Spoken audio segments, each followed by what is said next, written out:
नमस्कार दोस्तों, एक बार फिर से आपको आपके इस YouTube चैनल में आपका स्वागत है। अगर आप इस चैनल पर नए हैं, अगर आपने इस चैनल के कुछ वीडियोस देखे हैं, पसंद आए हैं तो उन्हें लाइक कर दीजिएगा और इस चैनल को सब्सक्राइब जरूर कर दें ताकि समय समय पर आपके समक्ष और भी बेहतरीन वीडियोस बनाने का हमें मौका मिलता है। दोस्तों, माननीय सुप्रीम कोर्ट ने आज 7 नवंबर 2022 को 4 जजमेंट्स प्रोनाउंस की हैं। ये चारों जजमेंट जो हैं वो सिविल अपीलेट ज्यूरिसडिक्शन के अंदर आती हैं, जो ओरिजिनल सिविल अपीलेट ज्यूरिसडिक्शन के अंदर आती हैं और कोई भी इसमें क्रिमिनल से रिलेटेड नहीं है। क्रिमिनल अपीलेट ज्यूरिसडिक्शन की कोई भी आज जजमेंट नहीं प्रोनाउंस की है। चारों जजमेंट हैं वो सिविल रिलेटेड हैं। तो आइए हम सभी जजमेंट्स को देख लेते हैं, किस तरह की जजमेंट्स उन्होंने आज माननीय सुप्रीम कोर्ट ने प्रोनाउंस किया, उसको थोड़ा सा समझने की कोशिश करते हैं। तो पहली जो सिविल अपील है 8039 of 2022 institute of the company secretaries of India, जो कि अपीलेंट है वर्सेस रिस्पोंडेंट्स। तो देखिए, इस केस में क्या हुआ था कि ये एक इलेक्शन से रिलेटेड एक जजमेंट है। यहाँ पर institute of company secretary of India का एक रीजनल ऑफिस है जो कि ईस्टर्न रीजन का ऑफिस है। वहाँ पे जो ऑफिस पेरेंट्स ने एक इलेक्शंस कंडक्ट करवाई थी जिसमें चेयरमैन की जो पोस्ट थी उनको चैलेंज किया गया था यहाँ पे रिस्पोंडेंट द्वारा। तो रिस्पोंडेंट्स की जो रिट पिटीशन है वो फॉल आउट कर दी थी। तो इंस्टीट्यूट ऑफ कंपनी सेक्रेटरीज ने आगे रिट अपील डाली थी जो कि खारिज कर दी गई थी और बाद में ये मैटर जो है वो सुप्रीम कोर्ट में आया। तो यहाँ पर ये था, देखिए, ये रीजनल काउंसिल है जो इंस्टीट्यूट ऑफ कंपनी सेक्रेटरीज का, इसकी जो थी इलेक्शंस थी और इलेक्शन जो कि बताई गई थी कि 27/12/2021 को हुई थी। ईस्टर्न इंडिया रीजनल काउंसिल जो कि institute of company secretaries of institute of India का है। और यहाँ पर ये बताया कि जो इलेक्शंस थी जो कि 27/12/2021 को होनी थी ईस्टर्न इंडिया रीजनल काउंसिल की, और वो उसका जो इफेक्ट था 19 जनवरी 2022 का था for the period of 1 year. तो मीटिंग थी जो रीजनल काउंसिल की वो चेयरमैन द्वारा होनी थी, लेकिन जो एक्चुअल डेट ऑफ इलेक्शन में जो चेयरमैन थे उनको डिस्क्वालीफाइड कर दिया गया टू होल्ड, जो कि 12 दिसंबर 2021 को डिस्क्वालीफाई कर दिया। फिर उनके डिस्क्वालीफाई होने से जो चेयरमैन की जो पोस्ट है वैकेंट हो गई और रेगुलेशन जो इनका ICISI का है, रेगुलेशन 117 सब पार्ट 2 जो उनके टर्म्स में ये पोस्ट है वैकेंट हो गई, चेयरमैन की पोस्ट। और फिर जो पोस्ट थी वो रिमेनिंग पीरियड ऑफ जो जितना रह गया था उसको भरना था रेगुलेशन 119 सब पार्ट 2 के अंदर। और इसमें जो रिस्पोंडेंट थे उन्होंने जो कॉन्टेस्टिंग रिस्पोंडेंट थे वो वाइस चेयरमैन थे। उन्होंने जो है मीटिंग को चेयर किया for the limited purpose of election के लिए, और जिसका जो करंट ईयर था वो एंड होना था 18 जनवरी 2022 का इन टर्म्स ऑफ रेगुलेशन जो बताया गया है 119 सब पार्ट 2। अब यहाँ पे ये बताया कि जो रिस्पोंडेंट नंबर 1 है उनको मतलब मीटिंग को अलाउ कर दिया गया सिर्फ लिमिटेड पर्पस के लिए कि जो पोस्ट ऑफ द चेयरमैन थी, जो रिमेनिंग पीरियड ऑफ थी जिसका करंट ईयर एंडिंग होना था 18 जनवरी 2022 का in terms of the regulation था 119 सब पार्ट 2 का। और यहाँ पे ये पाया कि जो कंटेस्टिंग रिस्पोंडेंट नंबर 1 थे वो मतलब इट अपीयर्स, कोर्ट ने यहाँ पाया कि इट अपीयर्स की जो कंटेस्टिंग नंबर 1 वो डिस्टर्ब कर रहे थे मीटिंग को। तो रिमेनिंग मेंबर्स ने डिसाइड किया कि वो अपने एजेंडा जो प्रोसीड किया एजेंडा आइटम से कि जो था electing the chairman of the remaining period and for the purpose appointed, उस पर्पस के लिए रिस्पोंडेंट नंबर जो 3 थे उनको जो है चेयर के लिए अपॉइंट कर लिया गया। और फिर उसके बाद इलेक्शंस हुई और रिस्पोंडेंट नंबर जो 3 थे वो ड्यूली इलेक्टेड हो गए chairman for the remaining period. तो मीन्स जो रिस्पोंडेंट नंबर 3 है वो प्रॉपरली चेयरमैन हो गए रिमेनिंग पीरियड के लिए। और फिर उसके बाद जो है 19 जनवरी 2022 से लेकर 18 जनवरी 2023 तक के लिए वो इलेक्टेड हो गए। लेकिन जो रिस्पोंडेंट नंबर 1 इस केस में है उन्होंने पार्टिसिपेट नहीं किया था इलेक्शन को। ऑर्डर पिटीशन है वो फाइल की थी सिंगल जज की कोर्ट में, और कि वहाँ पे चैलेंज किया कि जो मीटिंग हुई थी 27 दिसंबर 2021 की जो कि चेयर की थी रिस्पोंडेंट नंबर 3 द्वारा वो इलीगल थी। और फिर बताया कि रिस्पोंडेंट नंबर 1 जो है अगर उनके मुताबिक कि जो चेयरमैन जो है एब्सेंट हो और वाइस चेयरमैन जो होता है वो चेयरमैन बन जाते हैं और मीटिंग जो है उनके द्वारा ली जानी चाहिए। तो यहाँ पे कंटेस्टिंग की मीटिंग जो बताया गया कि रिस्पॉन्डेंट्स थे उन्होंने मीटिंग करवे की लीगली, और चेयरमैन जो इलेक्ट कर लिए गए remaining period section regulation 1192 of regulation. तो रिस्पॉन्डेंट नंबर 1 के मुताबिक कि उनके केस के मुताबिक कि जो वेकेशन ऑफ ऑफिस होती है not in the absence of the office bearer for the particular period of time, तो इसके लिए सिंगल जज ने उनकी जो पिटीशन अलाउ कर दी थी, और जो इलेक्शन जो हुए थे उसको जो है सेट असाइड कर दिया कि इस ग्राउंड पे की मीटिंग जो थी वो वाइस चेयरमैन द्वारा नहीं की गई थी, लेकिन जो कि अगर चेयरमैन एब्सेंट हो तो फिर वो इन एब्सेंस ऑफ चेयरमैन के एब्सेंट होने के बाद वो चेयर को होल्ड करते हैं, तभी वो मीटिंग कंडक्ट कर सकते हैं। तो ये जो सिंगल जज का ऑर्डर था कंफर्म कर दिया गया बाय डिविजनल बेंच द्वारा, लेकिन इंस्टीट्यूट ऑफ कंपनी सेक्रेटरीज ने आगे इस मामले सुप्रीम कोर्ट में डाली, लेकिन सुप्रीम कोर्ट ने उस ऑर्डर को सेटिस्फाइड कर, और मींस रिट पिटीशन थी उसका जो रिलीफ दिया गया था उसको सेटिस्फाइड कर दिया। यहाँ पर कोर्ट ने यही पाया कि ऑब्जर्वेशन ये देखी कि यहाँ पे सिंगल जज और डिविजनल बेंच थे उन्होंने सीरियसली एरर की थी, इंटरप्रिटेशन में मिस इंटरप्रिटेशन किया था, मतलब मिस इंटरप्रिटेट किया था रेगुलेशन जो 92 सब पार्ट 2 और रेगुलेशन 117 जो कि पढ़ा जाना चाहिए रेगुलेशन 1192 के। तो इसमें ये था कि अगर कोई पोस्ट वैकेंट होती है और तो इसमें यहाँ पर बताया था कि जो रेगुलेशन 117 जो है सब पार्ट 2 है वो एप्लीकेबल तभी होता है जब इलेक्टेड मेंबर जो है वो डिस्क्वालीफाइड हो जाते हैं on the being of the और he being found guilty for the professional और अदर मिसकंडक्ट। तो इस केस में जो वेकेशन ऑफ ऑफिस था as per regulation 1172 sub post जो थी वो वैकेंट थी वो फिल की जानी चाहिए थी bye election by the electing another person from the members to hold the office for the remaining period of 1 year, जो कि रेगुलेशन 1192 कहता है। तो यहाँ पर कहा कि जो हाई कोर्ट ने उन्होंने एरर्स किए, तो इसमें शॉर्ट फॉर्म में ये बताया कि इस ऑर्डर्स को सेट असाइड कर दिया, बाकी रेगुलेशंस को थोड़ा डिटेल में देखा जाएगा तभी इसके बारे में जो है कंक्लूजन दिया जा सकता है। तो ये एक थी ये जजमेंट जो कि माननीय जो कोर्ट ने उसकी जो उनकी जो पिटीशन थी उसको जो है इंस्टीट्यूट ऑफ कंपनी सेक्रेटरीज की वो पिटीशन को अलाउ कर दिया। अब दूसरी जजमेंट पर चलते हैं। तो दूसरी जो जजमेंट है वो है civil appeal number of 2022 in special appeal civil number 2969 of 2970 2021।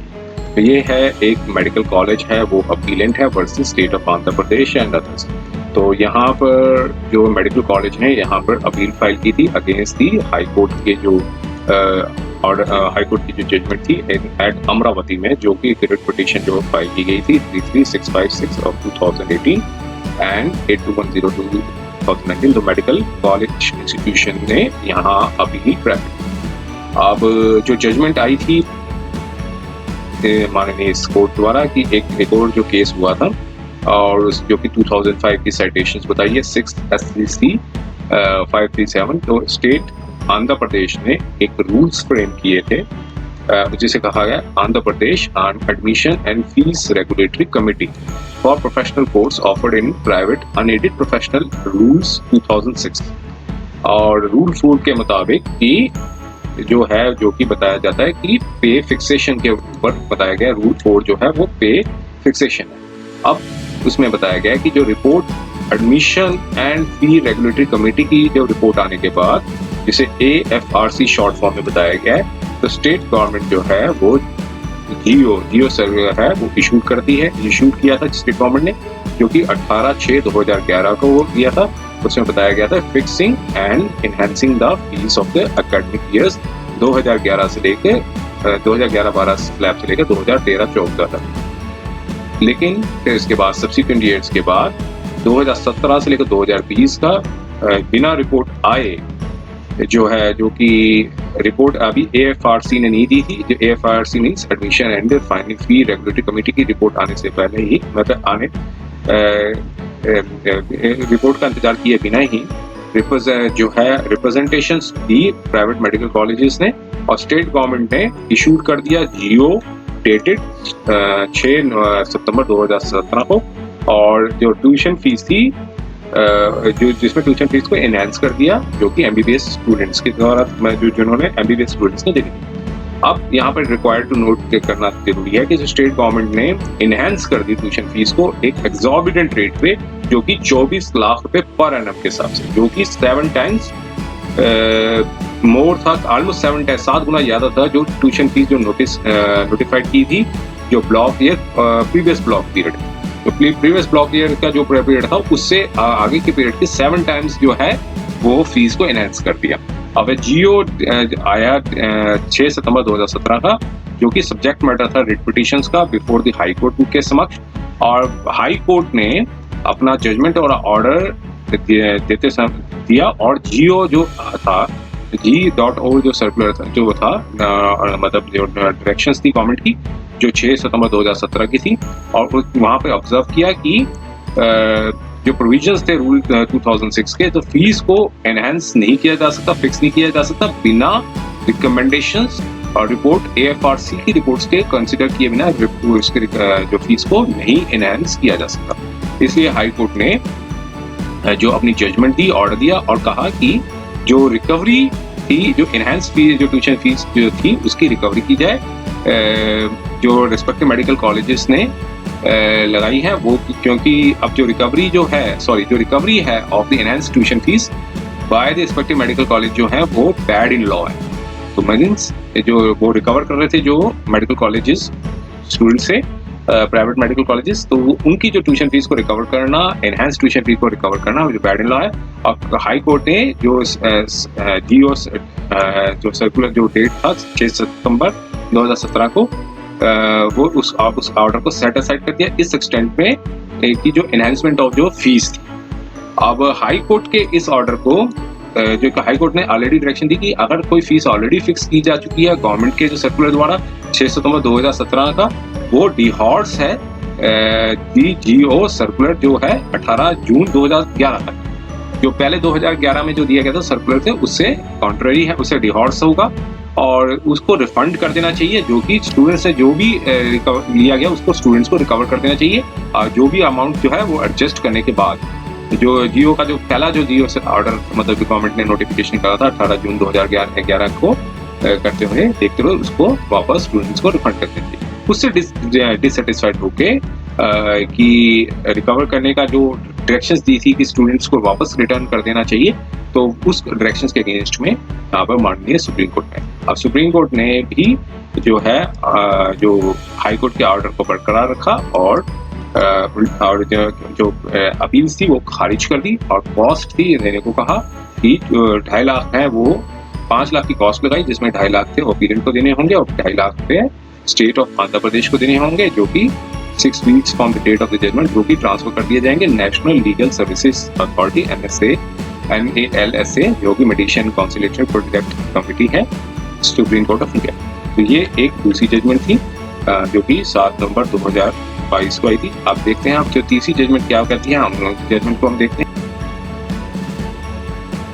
और जो तीसरी जजमेंट आई है वो एक कॉन्स्टिट्यूशनल बेंच द्वारा दी गई जजमेंट है। ये रिपोर्टेबल जजमेंट है जो कि जनहित अभियान वर्सेस यूनियन ऑफ इंडिया एक रिट पिटीशन 55 ऑफ 2019 की है। इसमें देखिए कॉन्स्टिट्यूशनल वैलिडिटी को जो है वो चैलेंज किया गया था, जो अमेंडमेंट किया गया है सेक्शन 103 कॉन्स्टिट्यूशनल अमेंडमेंट किया गया है, जिसमें प्रोविजंस दिए गए हैं कि इकोनॉमिकल वीकर सेक्शंस को 10% जो है रिजर्वेशन दी जानी चाहिए। तो यहाँ पर 4:1 का एक जजमेंट आया है, जिसमें ऑनरेबल 4 जजेस ने जो है बताया कि जो चैलेंज किया गया था कि जो कॉन्स्टिट्यूशनल अमेंडमेंट किया गया आर्टिकल 15 सब पार्ट 6 के अंदर और क्लॉज 6 आर्टिकल 16 सब क्लॉज 6 जो डाल रखा है आर्टिकल 16 सब पार्ट क्लॉज 6 जो कॉन्स्टिट्यूशनल अमेंडमेंट किया गया है, जिसमें जो 10% की जो रिजर्वेशन बताई गई है इकोनॉमिकल वीकर सेक्शंस की, तो वो जो चैलेंज किया गया था उसको ऑनरेबल 4:1 में ये जजमेंट आई है। ऑनरेबल 4 जजेस ने जो चैलेंज है उसको डिसमिस कर दिया, खारिज कर दिया और कहा कि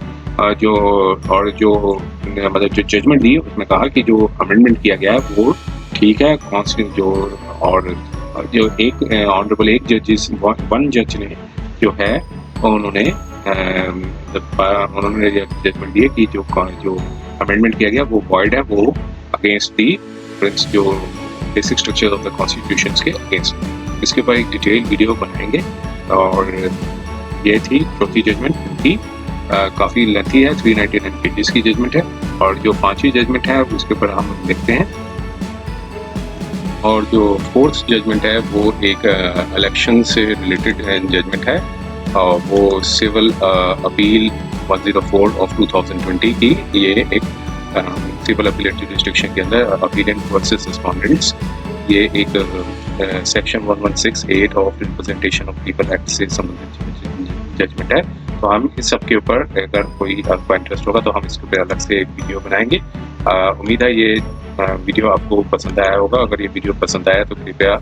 इसे लाइक कर दीजिएगा और इस चैनल को सब्सक्राइब जरूर कर दें, ताकि समय समय पर आपके समक्ष और भी बेहतरीन वीडियोस बनाने का हमें मौका मिलता रहे। समय देने के लिए बहुत बहुत